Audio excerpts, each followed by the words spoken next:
damn you all to hell. If you know, you know. And if you don't know, well, that's exactly why we are here today.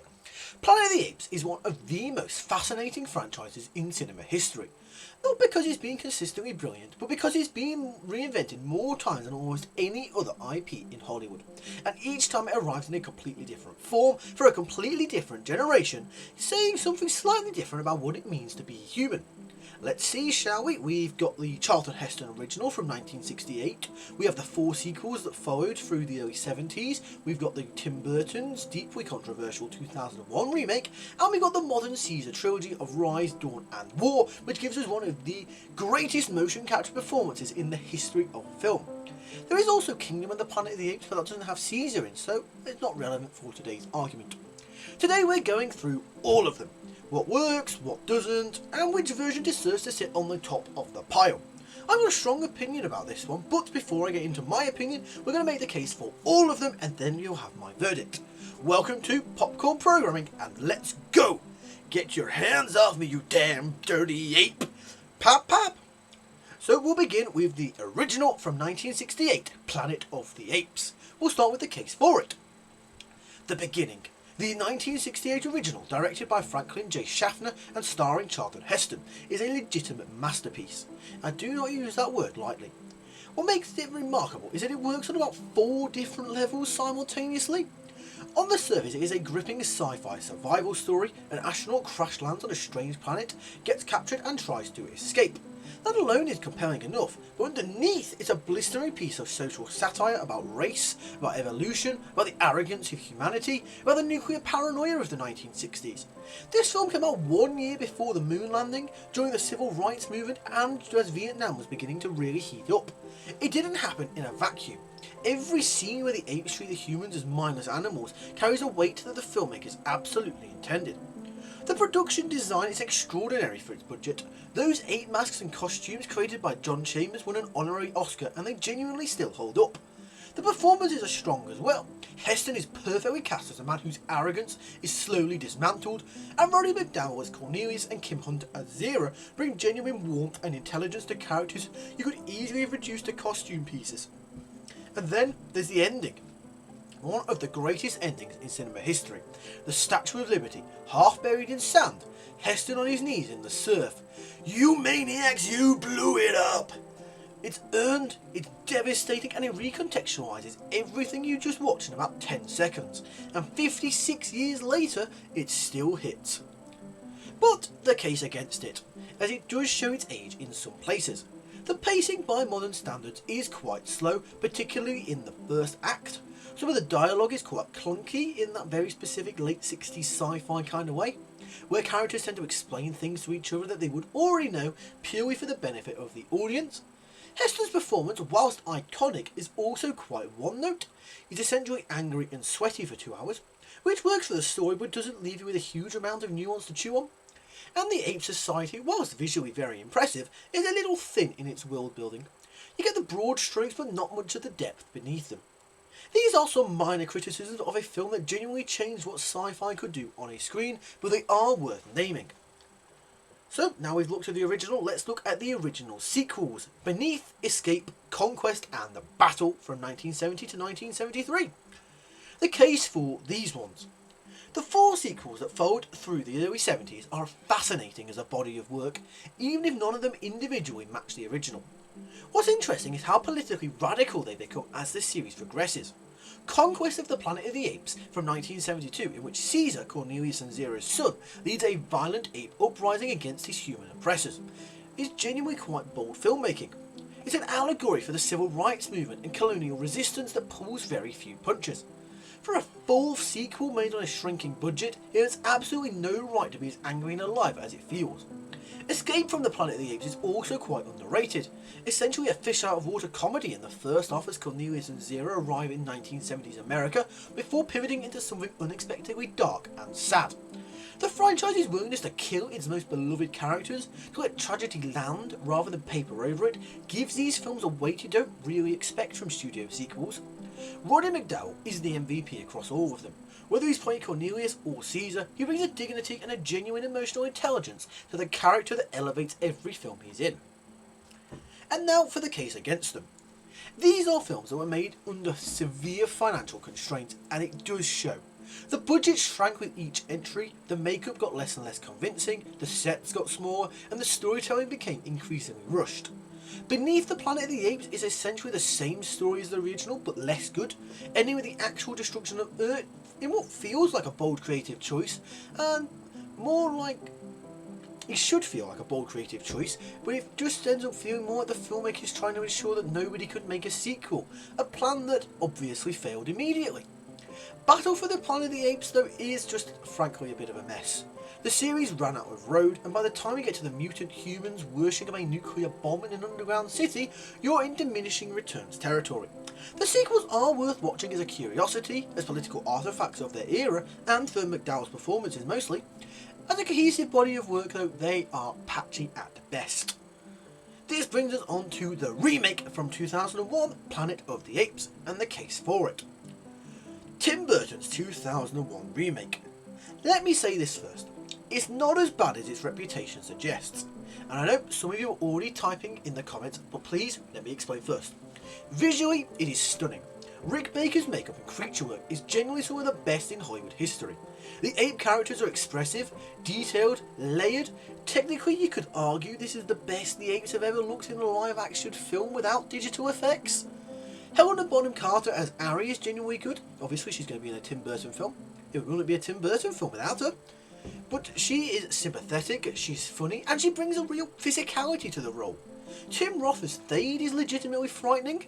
He's feral and unpredictable, and he commits entirely, and the film is more alive when he's on the screen. There are also some clever inversions of the original ideas that don't really get enough credit. The ape society here is much more layered, more politically complex. There are class structures, there's dissidents, there's different factions with different views on humans, and actually quite an interesting evolution of the world. But then there is the ending, which brings us to the case against it.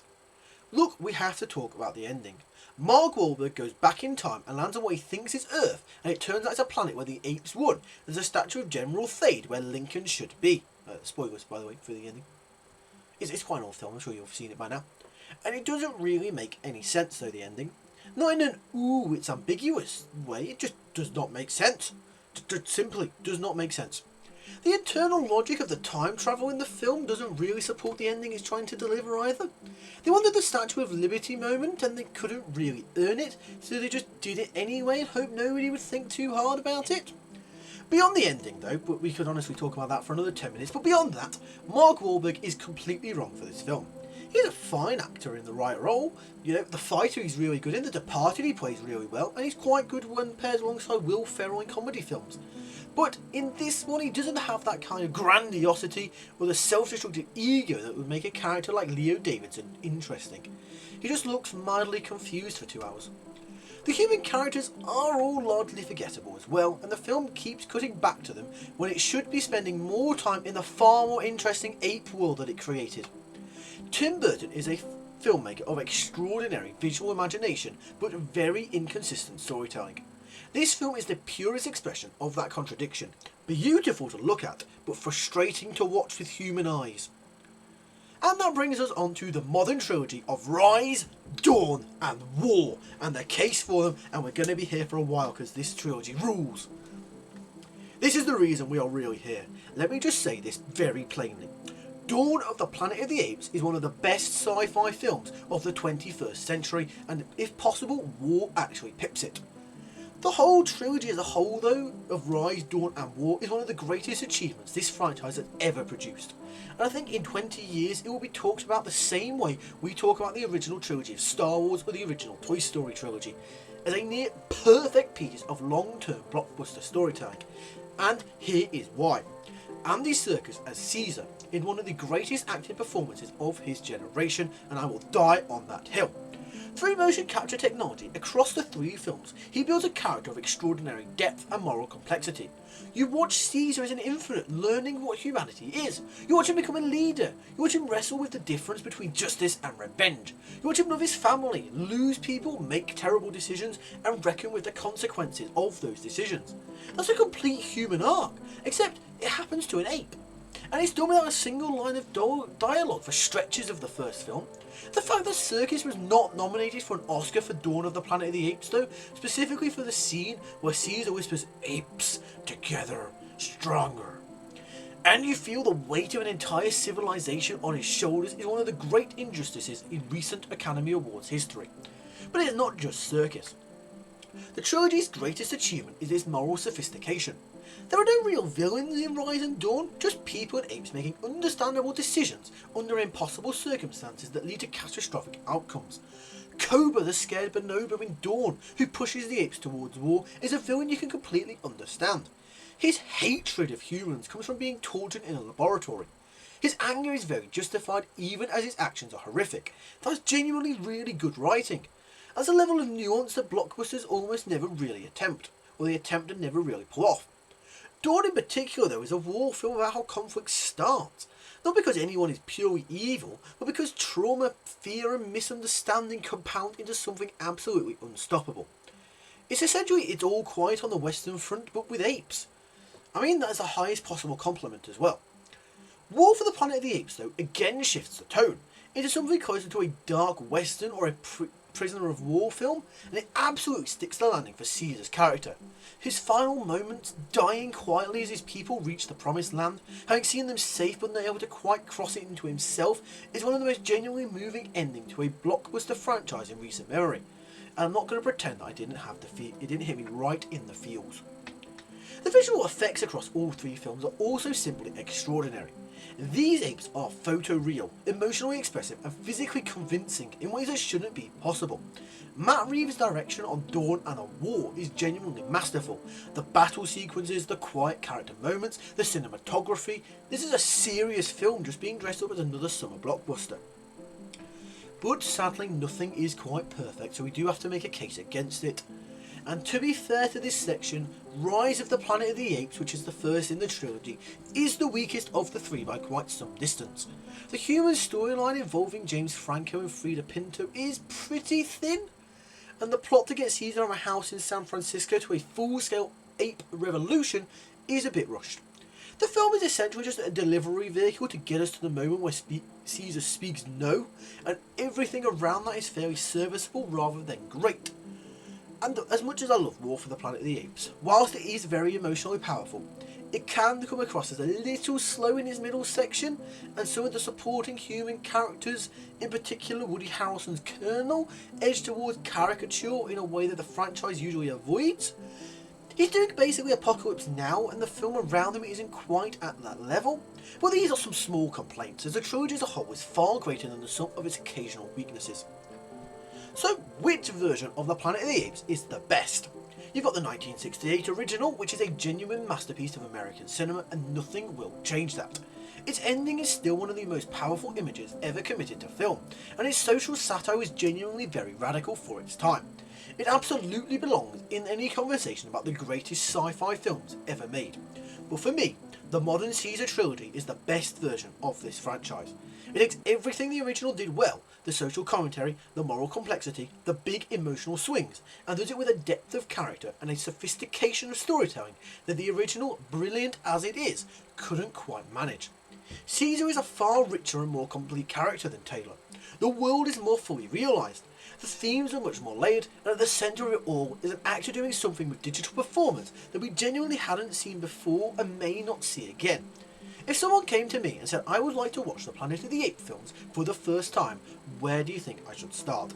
I'd say watch the original 1968 film first and then jump straight to Rise, Dawn and War, and I guess you could watch Kingdom as well. Let those two eras talk to each other. Skip the 2001 Burton film unless you're a completionist, and then if you want to go a bit deeper you can visit the early 70s sequels as well, with the understanding that you are watching something more interesting as cultural artefacts than as purely cinema. The apes have always been about us. Our cruelty, our capacity for violence, our desperate need to believe we are the most important thing in the universe. The modern trilogy understands that better than any version before it, and it broke my heart 3 times along the way. And that's the best version of any story, one that truly breaks your heart. And that is all for this video. So what do you think? What is your favourite Planet of the Apes film? Let me know in the comment section down below. If you've enjoyed this video, then be sure to give it a thumbs up and click the subscribe button if you are new around here. That is all for now, so I'd like to thank you for watching, and we'll see you later. Pop pop!